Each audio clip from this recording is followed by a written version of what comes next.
있습니다.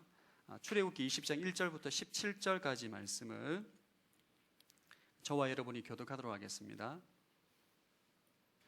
제가 먼저 읽겠습니다. 그리고 하나님께서 이 모든 말씀을 하셨습니다. 나는 널 이집트에서 종살이 하던 집에서 이끌어낸 내 하나님 여호와다. 너는 내 앞에서 다른 어떤 신도 없게 하여라. 너는 너 자신을 위해 하늘에 있는 것이나 땅에 있는 것이나 물속에 있는 것이나 무슨 형태로도 우상을 만들지 말라. 너는 그것들에게 절하거나 예배하지 말라. 내 하나님 나 여호와는 질투하는 하나님이니 나를 미워하는 자들에 대해서는 아버지의 죄를 그 자식에게 갚되 3, 4대까지 갚고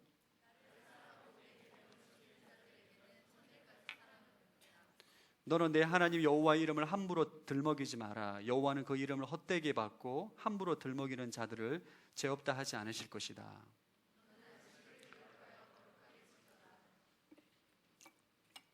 6일 동안에 내가 수고하여 내 일을 할 것이요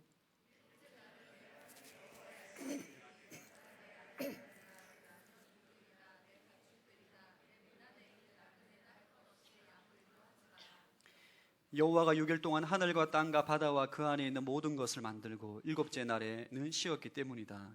그러므로 여호와가 안식일에 복을 주고 거룩하게 했다. 내 부모를 공격하여라. 그러면 내 하나님 여호와가 내게 준 땅에서 내가 오래 살 것이다. 살인하지 마라. 도둑질하지 마라. 내 이웃에 위증하지 마라. 내 이웃 함께 읽겠습니다. 내 이웃의 집을 탐내지 마라. 내 이웃의 아내나 그 남종이나 여종이나 그네 소나 낙이나 어떤 것이라도 내 이웃의 것은 탐내지 마라. 아멘. 말씀 충만하십시오. 성령 충만하시기 바랍니다. 저희가 계속적으로 출애굽기 말씀을 함께 요즘 나누고 있습니다. 이스라엘 백성들이 시내산에서 하나님과 언약을 맺게 됩니다. 언약을 맺고 난 다음에 그 시내산에서 율법을 받게 됩니다. 율법 가운데 핵심, 율법에서 가장 중요한 율법이 무엇이냐? 바로 오늘 본문에 나오는 십계명입니다. 오늘 본문은 우리가 교회를 다니면 성경책 맨 뒤에 항상 붙어져 있고 기록되어 있는 십계명에 대해서 말씀을 함께 나누기를 원합니다. 원래 이 십계명은 한 계명을 한 주에 말씀을 나눠야 되는데 10가지의 계명을 오늘 하루에 다 나눠야 되기 때문에 조금 시간이 벅찰 수 있는데 최대한 말씀을 좀 나누도록 하겠습니다. 우리 2절 말씀 한번 읽어보겠습니다. 시작. 나는 너를 이집트에서 종살이 하던 집에서 이끌어낸 내 하나님 여호와다. 하나님께서 이스라엘 백성들에게 십계명을 주시기 전에, 가르치기 전에 2절 말씀에 너희가 이집트에서 종살이 하던 민족들을 여호와 하나님이 구원해냈다. 이집트로부터의 구원을 상기시킵니다. 십계명은 구원의 조건이 아닙니다. 십계명을 잘 지켜야만 구원받는 그런 율법이 아닙니다. 십계명은 전적인 하나님의 은혜로 구원받은 이스라엘 백성들이 지켜야 할 삶의 규범이에요. 그들은 이집트에서 종된 민족에서 자유인으로 되는데 홍해를 건너는데 한 것이 하나도 없습니다. 그냥 하나님의 전적인 은혜로 이집트에서 탈출해서 광야길로 와서 시내산에 도착한 거예요. 하나님의 은혜를 경험하고 난 다음에 그들이 이제 하나님 백성이 되었습니다. 하나님의 자녀가 되었어요. 하나님의 자녀가 이제 어떻게 살아가야 하는가, 무엇을 하고 살아가야 하는가에 대한 삶의 지침, 규범, 가이드라인을 제시한 것이 바로 십계명입니다. 그럼 고아원에 살던 아이가 부잣집에 입양되어지고 난 다음에는 그 부잣집의 그 가정에 맞는 규율에 따라 살아가야 합니다. 더 이상 과거의 삶의 습관을 가지고 살아갈 수 없어요. 하나님 백성들에게, 예수 믿는 우리에게 십계명이 무엇이냐? 십계명의 의의는 이제 하나님의 자녀가 되었습니다. 저와 여러분은 예수님을 믿음으로 구원을 받은 하나님의 자녀가 되었어요. 하나님의 자녀가 된 우리는 이제 하나님의 자녀다운 삶을 살아야 한다는 거예요. 오늘 설교 제목 십계명, 이렇게 살아라. 하나님 백성들은 어떻게 살아가야 하는가에 대해서 10가지 계명을 통해서 주님께서 우리에게 가이드라인을 제시해 주는 겁니다. 여러분, 하나님이 주신 율법은 크게 3가지로 구분할 수 있습니다. 첫 번째는 의식법이에요. 이 제사에 관련된 법, 어떻게 하나님께 제사를 드려야 되는가, 레위기에 잘 나와 있죠. 근데 이 제사법은 예수님께서 이 땅 가운데 오심으로 인해서 완전히 폐지되었습니다. 저희가 더 이상 동물의 피로 제사를 드리지 않습니다. 예수님의 한 번의 완전한 제사로, 예수님의 이름으로, 예수님의 보혈로 제사를, 예배를 드리게 되는 거죠. 구약에 우리에게 계시되었던 의식법은 완전히 폐지가 되었습니다. 또 다른 법은 재판법이에요. 재판법. 모세오경이라든지 신명기에 보면 재판에 관련된 법이 있습니다. 이런 일이 발생했을 때 이렇게 판결하라. 근데 이 재판법은 유대 공동체를 위해서 만든 법이기 때문에 우리의 실제 한국 사회, 우리의 삶에 적용하기가 쉽지가 않습니다. 그 원리를 우리 문화에 적용을 해야 돼요. 세 번째 법은 도덕법입니다. 도덕법. 유대인들과 모든 민족들과 모든 세대에게 적용되는 법이죠. 이 십계명은 이 도덕법의 핵심입니다. 시간이 아무리 흐르고 우리 후세대들도, 미래의 후손들도 예수를 믿는 하나님의 자녀들은 십계명을 무조건 지켜야 돼요. 십계명이 굉장히 중요한 계명은 그 이유입니다. 자, 십계명을 좀 살펴보고자 합니다. 1계명부터 4계명까지는 하나님과 인간과의 관계에 대해서 말하고 있고, 5계명부터 10계명까지는 인간과 인간과의 관계에 대해서 말씀하고 있습니다. 첫 번째 계명은 다른 어떤 신도 없게 하라 입니다. 우리 3절 한번 읽어보겠습니다. 시작.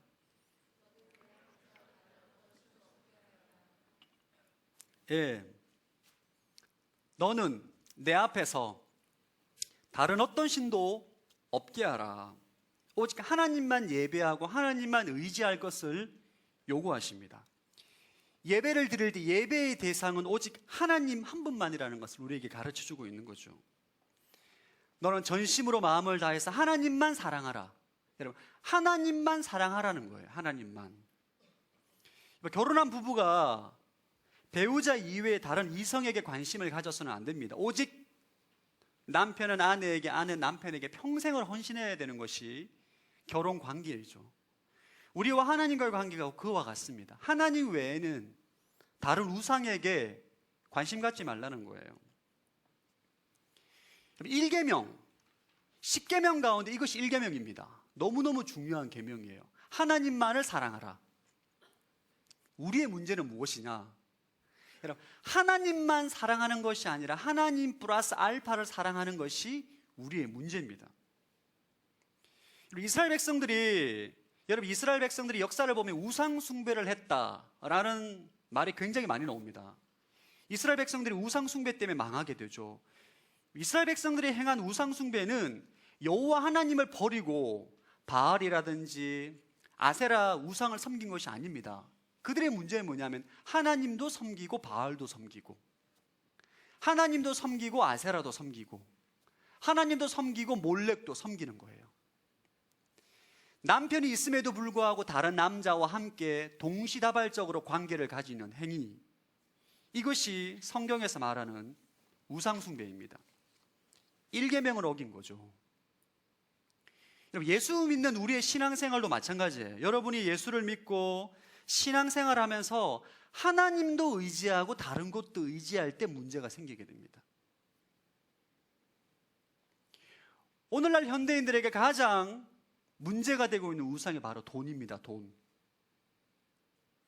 사람들은 돈이 신이라고 생각을 해요. 돈만 있으면 무엇이든지 다 할 수 있다고 믿고 있고, 돈을 너무 사랑합니다. 돈을 너무너무 의지하는 거죠. 여러분의 인생에 문제가 있을 때 나는 과연 하나님만 의지하고 있는가? 여러분 스스로 한번 자기 자신을 한번 점검해 봐야 돼요. 이스라엘 역사를 자세히 관찰하다 보면 한 가지 중요한 공통점을 발견하게 됩니다. 여러분이 열왕기상, 열왕기하, 역대상, 역대하, 이스라엘의 역사를 쭉 말씀을 통독하다 보면 공통적인 것을 발견하는 게 있어요. 뭐냐면 하나님은 여러분, 하나님을 섬기지 않은 왕이 등장할 때에 다른 이민족들을 통해서 그 전쟁을 통해서 괴롭힙니다. 징계를 하는 거죠. 정신 차리라고, 회개하라고. 이건 이해가 돼요. 근데 하나님을 잘 섬기는 히스기야 왕이라든지 여호사밧 왕이라든지 아사 왕이라든지 하나님만 섬기는 왕이 세워지고 그가 하나님을 잘 예배하고 섬기는 데에도 전쟁의 위기를 허락하십니다. 싸워서 이길 수 있는 전쟁이 아니라 압도적인 전력차가 나는 어마어마한 군사가 남유다를 정복할 수 있는 위기 가운데 그 상황을 허락하십니다. 여러분, 하나님을 우리가 잘 믿고 예수를 잘 믿는 우리 인생 가운데, 하나님께서 우리 인생 가운데 위기를 허락하세요. 여러분이 우상을 섬기는 게 아니에요. 여러분이 교회를 섬기고 하나님을 섬기고 사람을 섬기고 신앙생활 열심히 하는데도 불구하고 돈 문제로, 관계 문제로, 질병의 문제로 인생의 위기가 발생할 수 있다는 거예요. 왜 하나님께서 그런 위기를 연출하실까요? 위기는 내가 감당할 수 없을 때 위기가 되는 거예요. 이것은 내가 충분히 감당할 수 있다라는 상황은 위기가 아닙니다. 하나님은 그런 위기를 통해서 우리가 정말 하나님만 의지하는지를 시험하십니다. 우리가 위기에 닥치게 되면 두 가지 선택을 합니다. 하나님만 진짜 의지함으로 완전히 올인하든지, 아니면 하나님도 의지하지만 다른 것도 의지하는, 둘 중에 하나입니다. 여러분, 하나님은 우리에게 무엇을 원하시는가? 하나님만 의지하라는 거예요. 히스기야가 아수르의 침략을 받게 됩니다. 군사력의 차이가 어마어마한 차이예요. 비교할 수 없을 정도로, 마치 초등학생들과 군인이 싸울 정도의 이 전투력의 차이가 나는데, 이때 히스기야가 진짜 하나님만 의지합니다. 하나님만. 이때 하나님께서 천사를 보내셔서 하룻밤 만에 아수르의 모든 군사를 다 죽입니다. 그럼 하나님은 여러분들에게 첫 번째로 원하시는 게 뭐냐면 하나님만 의지하라는 거예요. 이게 10계명의 1계명입니다. 이것이 되면 다른 모든 계명이 실천되어지게 돼 있어요. 여러분들 가운데 위기 가운데 있는 분들이 계시다면 하나님만 의지하기를 축복합니다. 두 번째 계명은 우상을 만들지 말라예요. 자, 4절부터 6절 자막을 통해서 한번 읽어보겠습니다. 시작. 너로 너 자신을 위해 하늘에 있는 것이나 땅에 있는 것이나 물속에 있는 것이나 무슨 형태로든 우상을 만들지 말라. 너는 그것들에게 절하거나 예배하지 마라. 내 하나님 나 여호와는 질투하는 하나님이니 나를 미워하는 자들에 대해서는 아버지 죄를 그 자식에게 갚되 3, 4대까지 갚고 나를 사랑하고 내 계명을 지키는 자들에게는 1000대까지 사랑을 베푼다. 네. 이 계명에는 우상을 만들지 말라 말합니다. 어떠한 형태든지, 하늘에 있는 것이나 땅에 있는 것이나 물속에 있는 것이나 어떤 형태든지 우상을 만들지 말라라고 말씀을 하십니다. 믿지 않는 이방 사람들이 신상을 만들어서 신이라고 말하는 것은, 신이라고 섬기는 것은 일반적인 우리가 현상입니다. 근데 오늘 이 계명은 하나님을 믿는 이스라엘 백성들에게 지금 말하는 거예요. 여호와 하나님을 섬기는데 여호와 하나님에 관련된 우상을 만들지 말라는 것, 신상을 만들지 말라는 것입니다. 이 계명은 예배하는 방법에 대해서 말씀하고 있어요. 예배하는 방법. 1계명이 예배의 대상에 대해서 말했다면 2계명은 예배하는 방법에 대해서 우리에게 말하고 있습니다. 우리가 하나님을 섬기는데, 여러분이 예수를 믿고 하나님을 섬기는데 우리의 예배가 우상 숭배와 미신적인 예배로 전락할 수 있다는 것을 경고하는 거예요. 그러니까 사람들이 왜 우상을 만들까요? 우리 골로새서 3장 5절 말씀 한번 읽어보겠습니다. 골로새 3장 5절 시작. 그러므로 땅에 속한 지체들을 죽이십시오. 그것들은 음행과 더러운 것과 정욕과 악한 욕망과 탐심입니다. 탐심은 우상 숭배입니다. 우리 눈에 보이는 우상은 우리 내면 가운데 있는 탐심의 실체입니다.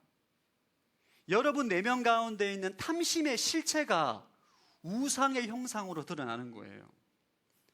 왜 우상을 만드느냐? 왜 눈에 보이는 우상을 만드느냐? 내 마음대로 조종하고 싶기 때문입니다. 여러분, 눈에 보이지 않는 하나님은 내가 어떻게 할 수가 없습니다. 그러나 내 눈에 보이는 공간과 시간의 제약을 받는 형상은 내가 조종할 수 있어요. 내가 원하는 것을 옮길 수도 있고, 내가 마음에 안 들면 부술 수도 있습니다. 오늘날 이 10계명을 깊이 묵상하지 않으면 우리가 이 계명을 어기지는 않을 거라고 생각합니다. 나는 우상을 만들지 않습니다. 여기 여러분들 가운데 우상을 만들고 다니시는 분들 계십니까? 아무도 없을 거예요. 특별히 개신교는 아무것도 없습니다. 형상이라고는. 그러나 이 계명은 오늘날 수많은 그리스도인들이 범하고 있는 계명입니다. 이스라엘 백성들이 시내산에서 율법을 받을 때 10계명을 줬을 때 모세가 하나님께 올라갑니다. 40일 동안 금식하면서 10계명의 돌판을 받고 율법을 받을 때에 이스라엘 백성들이 모세가 내려오지 않는 것 때문에 두려워해서 아론을 위협합니다. 여호와 하나님을 불러내라. 모세가 지금 죽었는지 살았는지 모르겠다. 빨리 하나님 불러내라. 지금 불안하다는 거죠. 이때 아론이 이스라엘 백성들에게 금을 다 걷어가지고 금송아지를 만듭니다. 그리고 무엇이라고 선포하는가? 이 금송아지가 여호와 하나님이다라고 선포하고 이스라엘 백성들 200만 명이 금송아지를 보고 좋아하고 기뻐하고 번제를 드리고 화목제를 드리고 찬양을 합니다. 굉장히 중요한 사건입니다. 이 사건뿐만 아니라 북이스라엘을 세운 여로보암은 그의 백성들이 예루살렘 성전에 예배를 드리러 가는 것을 보고 백성들이 정치적인 지지 세력이 약해질 것을 두려워해서 금송아지를 만듭니다. 그리고 베델과 단에다가 세워서 금송아지가 여호와 하나님이다라고 선포하고 그 하나님을 예배하게끔 합니다. 이 계명을 범하는 거죠. 여호와 하나님을 섬기는데 금송아지 우상을 만들어서 그가 하나님이다. 죄를 범하게 되는 것입니다. 오늘날에 예수 믿는, 오늘날 교회 다니는 사람들이 어떤 우상을 범하는가? 자신의 생각을 통해서 하나님을 금송아지로 만들어 버립니다, 여러분. 오늘날 우리 성도들이 눈에 보이지 않는데 본인이 하나님을 만들어 버려요. 똑같이 교회를 다니고 똑같이 신앙생활 하는데 자신이 만든 하나님에 갇혀서 마치 금송아지를 섬겼던 여로보암처럼 하나님을 자신이 만들어서 그 하나님을 섬기고 있는 거죠.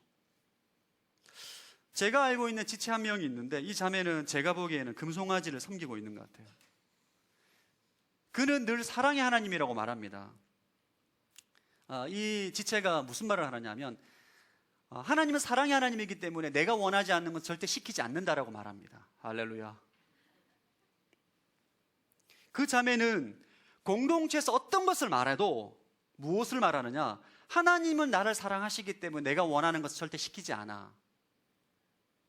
아무리 공동체 리더가 말해도 교육자가 말해도 듣지 않습니다. 끝까지 자기 생각대로 합니다.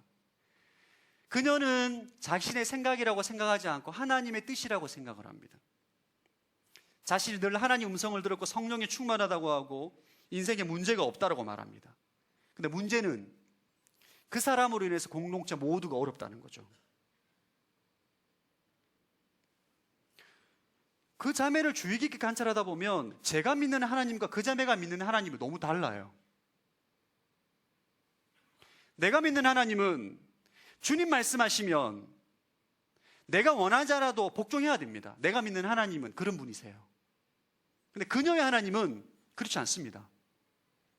사랑의 하나님이기 때문에 내가 원하는 것은 주님의 뜻이고 내가 원하지 않는 것은 주님의 뜻이 아닌 거예요. 아무리 진리를 말해도 듣지 않습니다. 심지어는 설교를 들어도 그건 목사님 말이야 라고 말합니다. 이것이 금송아지 우상신앙이에요. 어떤 사람은 또 교회 지도자의 잘못된 가르침으로 인해서 하나님을 너무너무 두려워합니다. 공의 하나님, 정의 하나님, 무서운 하나님. 주일날 예배 빠지면 교통사고 나가서 죽을 줄 모른다. 헌금 안 하면 11조 안 하면 우리 집안이 망한 이유는 그것 때문이다. 두려움에 사로잡혀 있는 거죠. 하나님을 너무너무 무서워합니다. 사랑의 하나님이라고 생각하지 않는 거죠. 이러한 것이 바로 금송아지 신앙이에요. 전 여러분들이 하나님을 아는 지식이 자라나기를 축복합니다. 하나님은 공의와 정의 하나님이에요.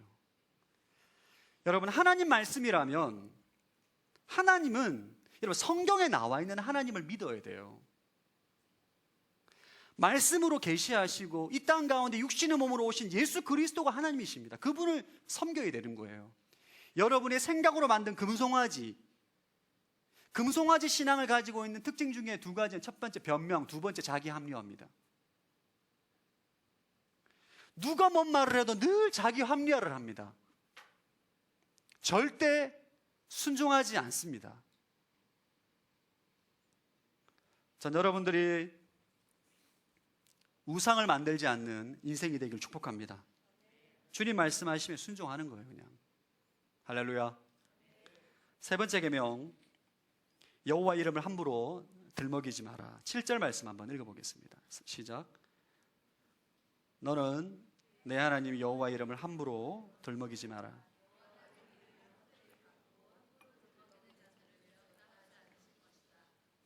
예, 세 번째 계명은 하나님의 이름에 관련된 계명입니다. 함부로 들먹이지 마라. 함부로 망령되이 말하지 마라. 실제로 유대인들은 여호와, 야훼 이 하나님의 이름을 부르기가 부담스러워서 자음 이름만 따서 아도나이라고 부릅니다. 아도나이. 그리고 서기관들은 성경을 필사할 때 여호와라는 이름이 나오면 반드시 목욕을 한번 하고 절을 하고 여호와 이름을 적습니다. 또 나오면 또 와서 목욕하고 절하고 여호와 적어야 돼요. 그만큼 하나님의 이름을 경외한 것입니다.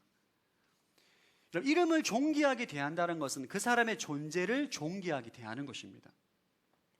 하나님의 이름을 존중하라는 것은 하나님을 존중히 하라는 거예요. 세 번째 계명은 하나님을 예배하는 참된 정신에 대해서 말합니다. 하나님을 향한 우리의 말과 마음의 태도에 대해서 말하고 있는 거죠. 여러분, 주위에 부모님 이름으로 장난치는 사람은 거의 없을 거예요. 그죠? 부모님 이름으로 장난치면 관계가 끊어집니다. 만약에 부모님 이름이 홍길동이면 부모님 이름이 어떻게 되십니까? 물어보면 항상 홍자, 길자, 동자입니다 라고 말하지, 함부로 부모님 이름을 함부로 망령되이 말하지 않는 거죠. 마찬가지입니다. 여러분, 우리가 하나님을 경외한다면 하나님을 대할 때에 이 마음가짐이 틀려야 된다는 거예요. 사람은 그 말과 태도를 통해서 그가 어떤 생각을 가지고 있는지 알 수 있습니다. 이 사람이 과연 정말 여호와 하나님을 경외하는가, 예수님을 경외하는가는 그의 말과 태도를 보면 우리가 느낄 수가 있어요. 다윗은 골리앗이 여호와 하나님을 모욕할 때, 이스라엘 백성들을 모욕할 때 거룩한 분노를 뿜어냅니다. 목숨을 걸고 골리앗과 싸우는 거죠. 그리고 언약궤가 다윗성으로 들어올 때에 다윗은 바지가 흘러내리도록 춤을 춥니다. 너무너무 기뻐서.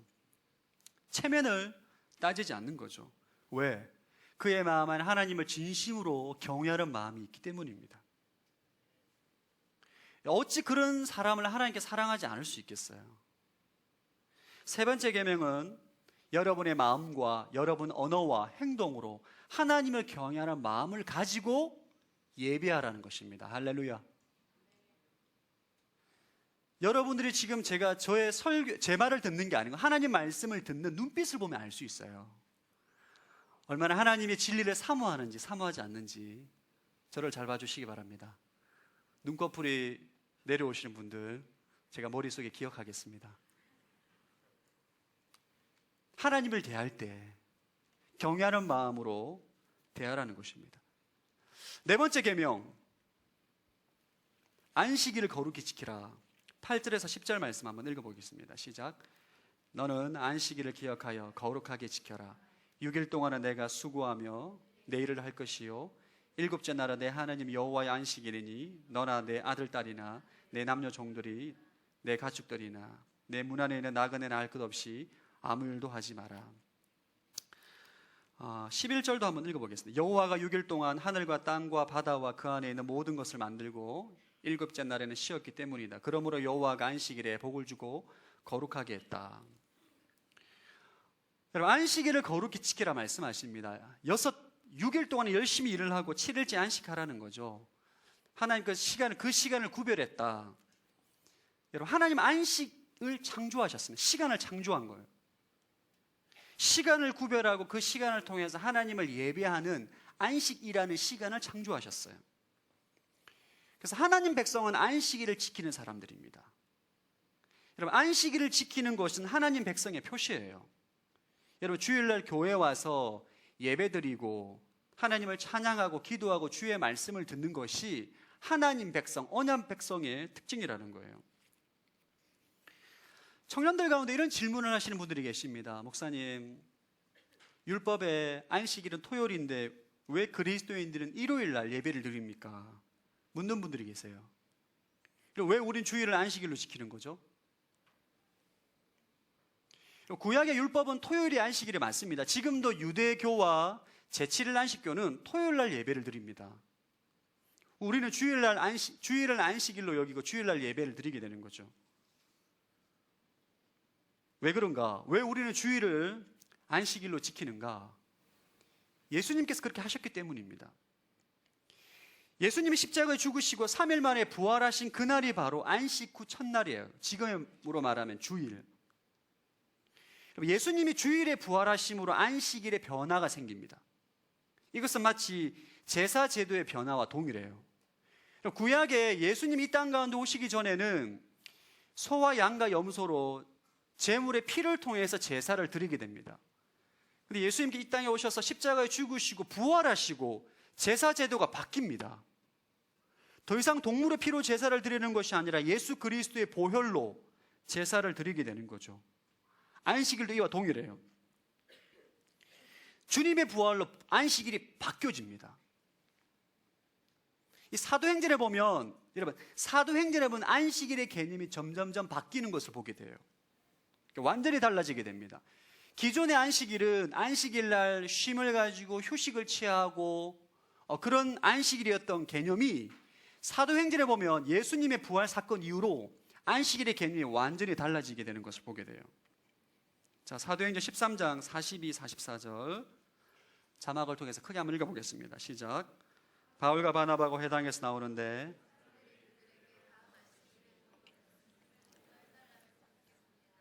집회가 다 끝난 후 많은 유대 사람들과 유대교로 개종한 경건한 사람들이 바울과 바나바를 따라왔습니다. 그들은 그 사람들과 함께 이야기를 나누고 하나님 은혜 가운데 계속 머물러 있으라고 권했습니다. 그 다음 안식일에는 그 도시의 사람들이 거의 다 주의 말씀을 듣기 위해 모였습니다. 바울과 바나바가 안식일 날 가만히 있지 않습니다. 어디 가느냐? 회당 갑니다. 회당 가서 예수님 복음을 전하고 부활 소식을 전하고 말씀을 강론합니다. 전도하는 거예요. 안식일 개념이 완전히 바뀌게 됩니다. 자, 사도행전 16장 13절에 15절 크게 읽겠습니다. 시작. 안식일에 우리가 혹 기도할 곳 찾을 수 있지 않을까 하는 기대감으로 성문 밖 강가로 나갔습니다. 우리는 그곳에 앉아서 거기 모여있던 여인들에게 말씀을 전했습니다. 말씀을 듣던 사람들 가운데 루디아라는 여인이 있었습니다. 그 여인은 두아디라 도시에서 온 자주색 옷감 장수로서 하나님을 경외하는 사람이었습니다. 주께서 그 마음을 열어 바울의 말에 귀 기울이게 하셨습니다.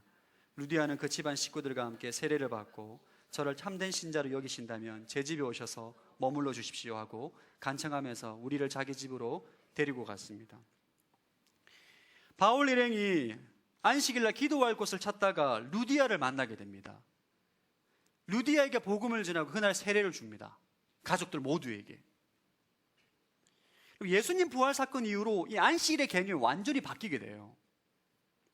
주일은 성경 공부하는 날, 전도하는 날, 기도하는 날, 부활의 기쁨을 찬양하는 날, 예배하는 날, 하나님 안에 은혜 가운데 잔치하는 날로 변하게 된 거예요. 사도행전에 나오는 이 안식일이 오늘날 우리가 주일날 교회에서 예배를 드리게 되는 모형이 된 것입니다. 자, 사도행전 2장 46절 47절 한번 읽어보겠습니다. 시작.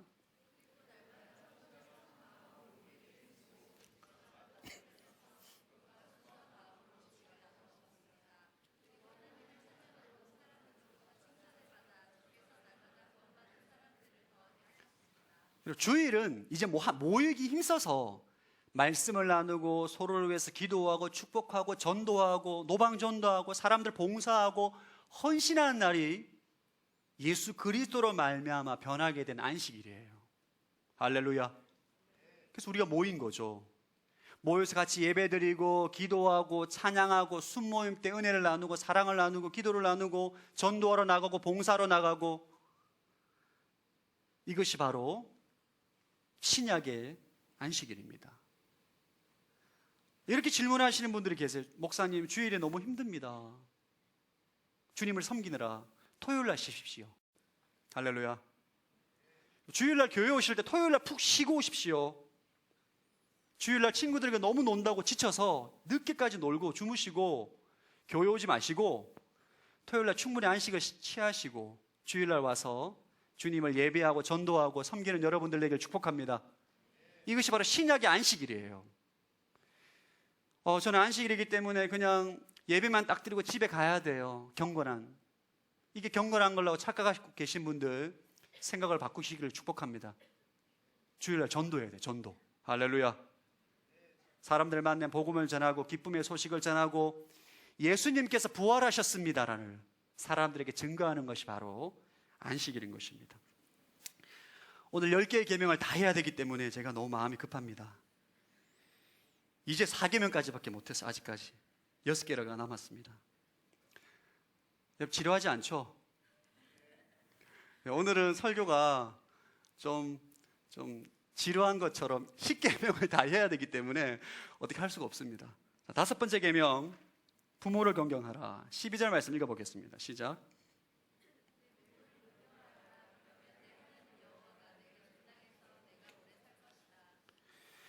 첫 번째부터 네 번째 계명은 하나님과 인간의 관계에 대한 계명을 주시고, 5번째부터 10번째 계명은 인간과 인간 관계에 대한 계명을 주십니다. 그 첫 번째가 바로 부모님과의 관계에 대해서 말하고 있어요. 인간관계에서 가장 먼저 이 부모와 자식 간의 관계가 먼저 나옵니다. 부모님을 공경하라. 그러면 내가 땅에서 형통하고 장수할 것이다. 신명기에 보면 네가 하는 일이 모든 일이 잘 될 것이다. 네가 하는 사업, 직장, 계획하는 게 잘 될 것이고 장수하게 될 것이다. 더 부가 설명하고 있습니다. 여기서 우리 중요한 사실 하나 발견하는데, 이 땅에서 축복된 삶의 기초는 남녀 간의 사랑도 아니고 부부 간의 사랑도 아니고 부모와 자녀와의 관계에 기초에 있다는 거예요. 다시 말씀드립니다, 여러분. 인간이 축복된 삶을 영위하기 위해서 관계의 기초가 무엇이냐? 부부관계가 아닙니다. 이성 간의 관계가 아니에요. 부모와 자녀와의 관계입니다. 그 관계가 기초가 튼튼해야만 인간이 축복된 삶을 살아갈 수 있다는 거예요.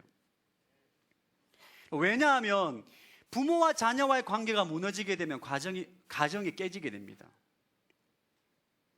파괴된 가정에서 건강한 자아를 가지고 성장할 수 있는 사람이 없어요.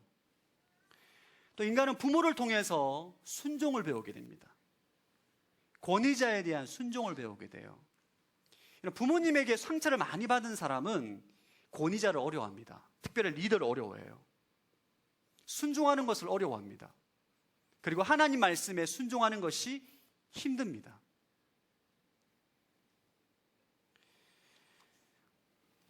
그래서 부모님을 공경하는 것이 너무너무 중요합니다. 오늘날 이 시대에는 부모님을 공경하지 않는 시대에 살고 있어요. 제가 이전에 있던 공동체에서 쪽방촌 사역을 몇 번 간 적이 있습니다. 그때 제가 충격적인 얘기를 들었어요. 저희 서울에 쪽방촌이 몇 개가 있습니다. 그 쪽방촌에 거하시는 독거노인이 자식이 없어서 혼자 사시는 게 아니더라고요. 저는 자식이 없고 혼자이기 때문에 쪽방촌에서 외로이 거한다고 생각했는데 대부분 자식들이 있습니다. 결혼한 자식들이 다 있어요. 1년에 몇 번 찾아오는가? 한 번도 찾아오지 않는다는 거예요.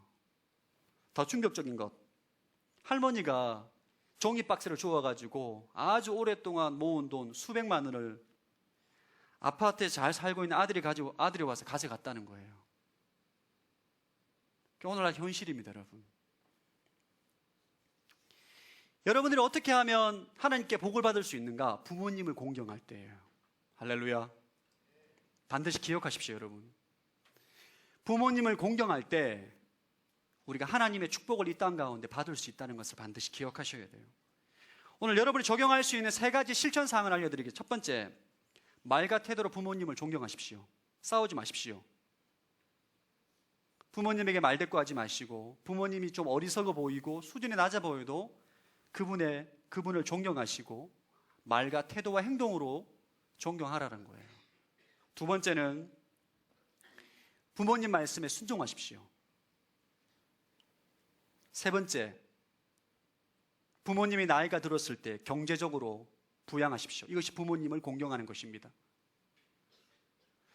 오늘 본문에 나오는 부모님을 공경하라는 의미에는 경제적인 부양이 포함되어 있습니다.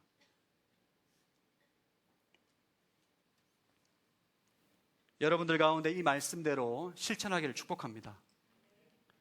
6번째 계명, 살인하지 마라. 13절 읽어보겠습니다. 시작. 13절 시작. 살인하지 마라. 이 자리에 사람을 죽일 만큼 악한 사람은 없을 것입니다. 그런데 우리가 신약 성경에 이 6계명에 대해서 더 확대 해석을 하십니다. 마음의 미움과 분노도 간접 살인이라는 거죠. 우리 요한일서 3장 15절 말씀 한번 읽어보겠습니다. 시작.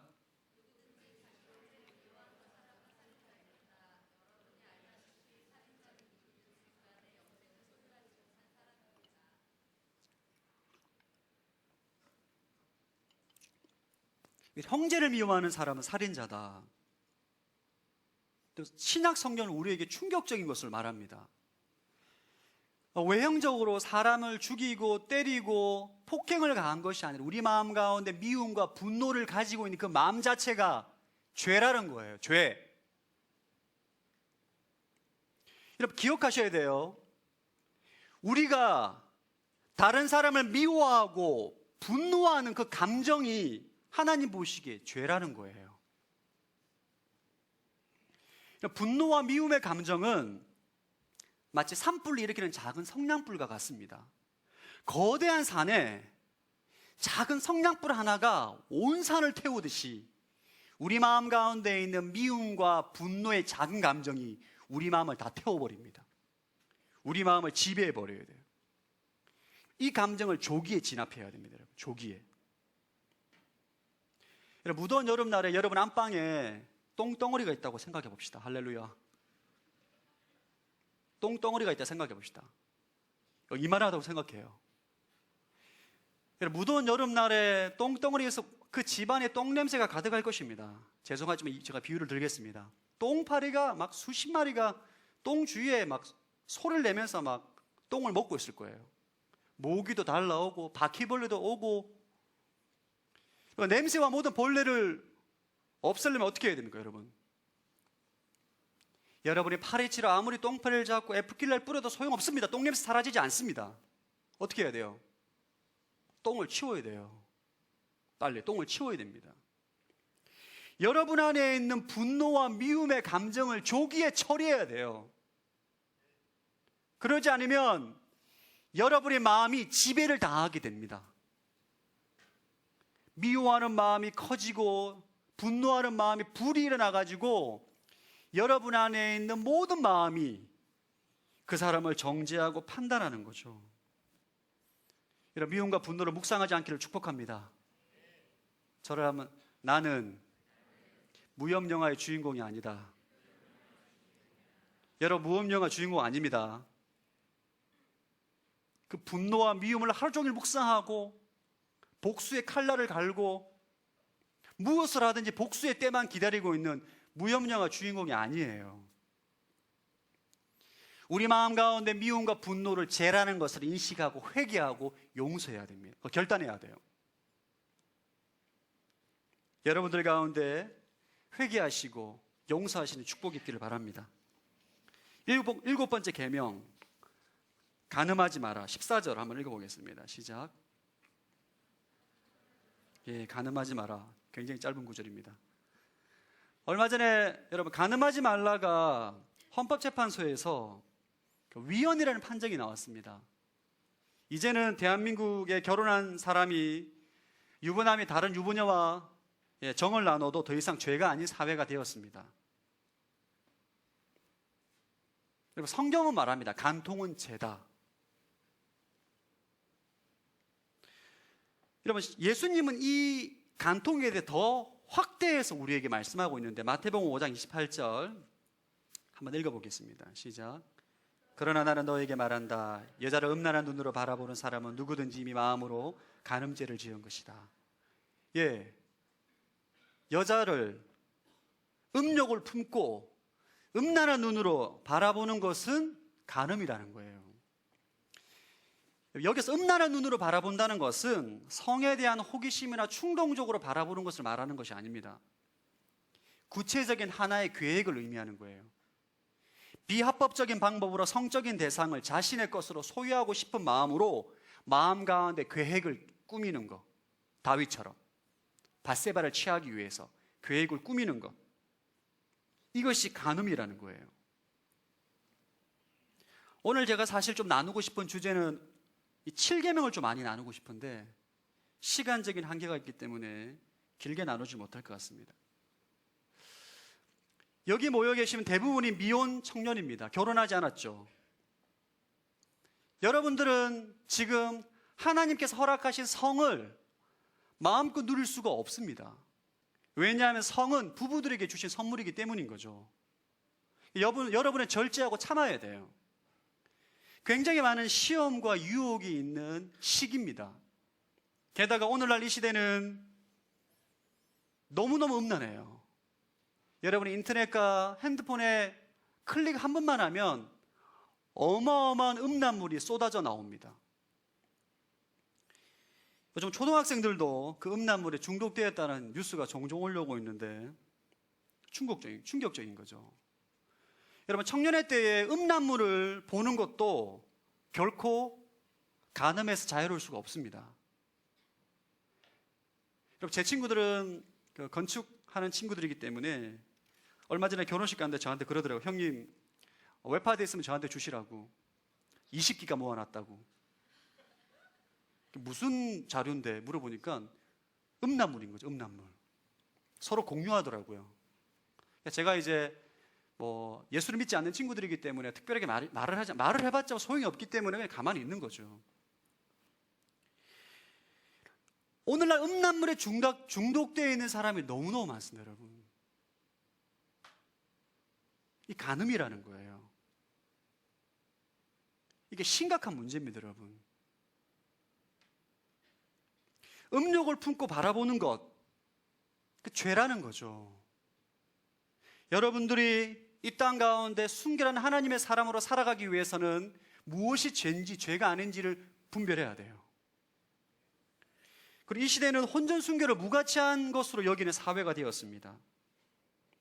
최근에 어떤 그 신실한 가수가 방송국에 나와서 혼전 순결을 주장하자 그 수많은 패널 출연자들이 그 사람을 신기하게 생각하고 비웃는 것을 제가 누구누구를 통해서 들었습니다.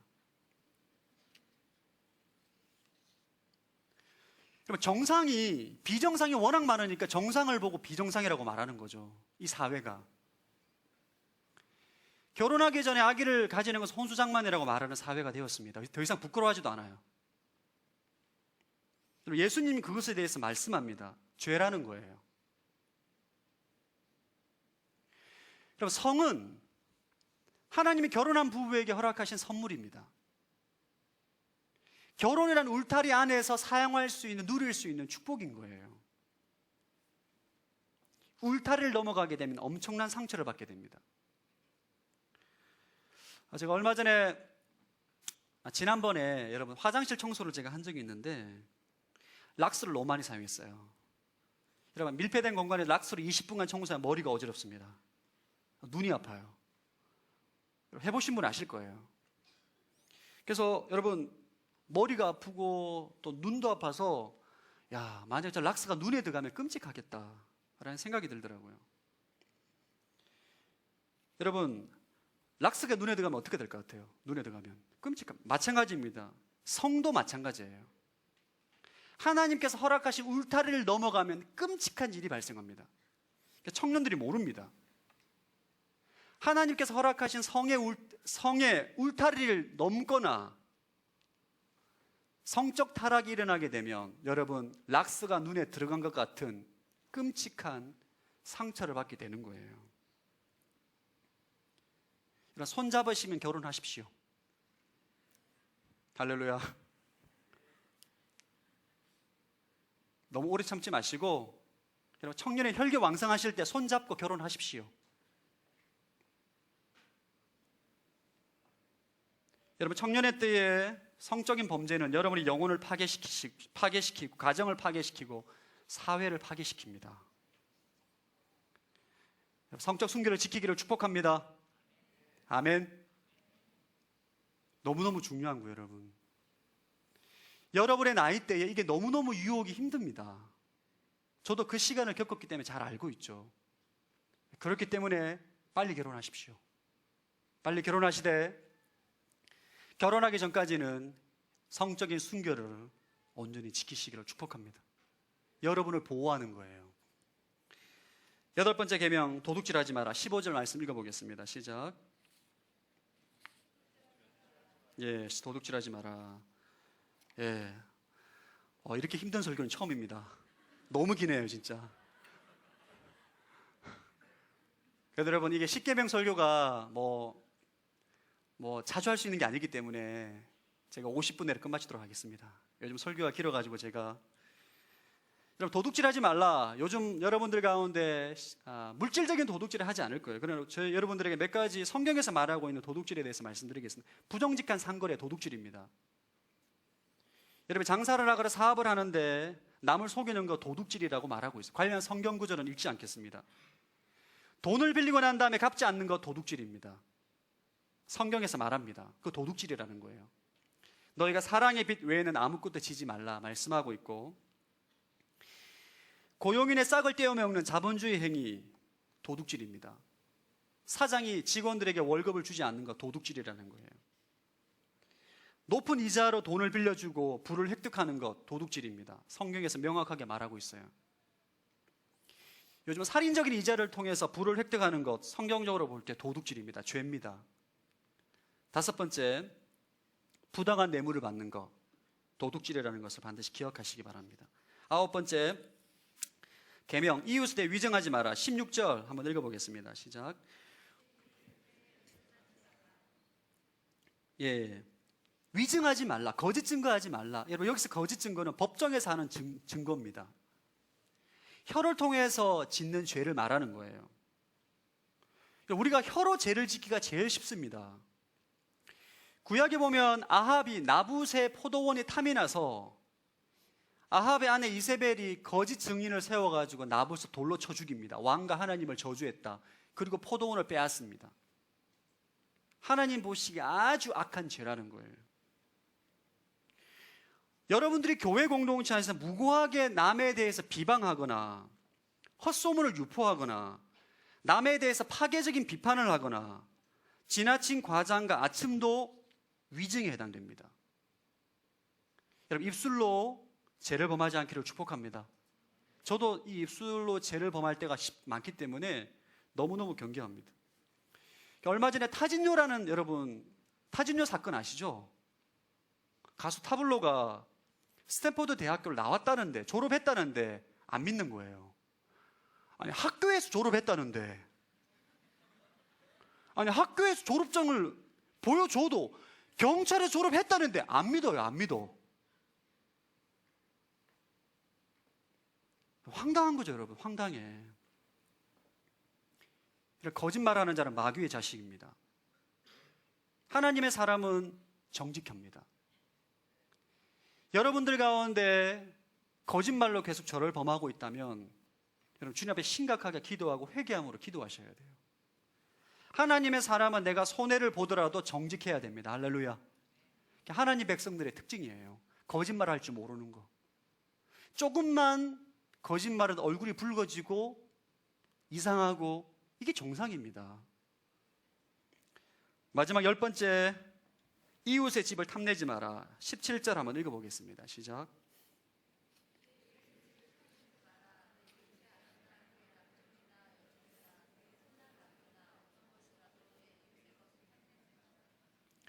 마지막으로 10번째로 탐심에 대해서 경계하라. 탐심이란 내 것이 아닌 것에 대해서 불의하고 부당한 방법으로 내 것을 만들려고 하는 마음입니다. 저를 따라 탐심은 모든 죄악의 뿌리이다. 여러분, 어떤 신학 탐심은 모든 죄의 어머니라고 또 말을 하기도 합니다.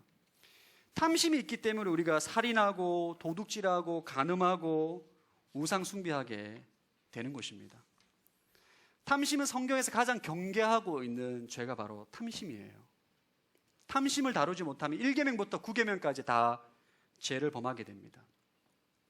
그래서 우리 여러분 날마다 내 안에 끓어오르는 이 탐심, 정욕, 이 욕정을 십자가에 못 박고 내가 그리스도와 함께 십자가에 못 박혀 죽은 인생임을 입술로, 마음으로 믿고 입술로 선포하고 부활하신 예수 그리스도가 내 인생의 새로운 주인이시며 생명이심을 날마다 선포하는 인생이 되어야 합니다. 아멘. 날마다 십자가에 죽어야 돼요. 우리 안에 있는 탐심을, 여러분 안에 끓어오르는 음욕, 끓어오르는 욕심, 끓어오르는 탐욕이 느껴질 때마다 우리 십자가를 바라봐야 돼요. 탐욕 덩어리인 옛자아가 그리스도와 함께 십자가에 못 박혀 죽었습니다. 부활하신 예수 그리스도가 내 인생의 새로운 자아입니다.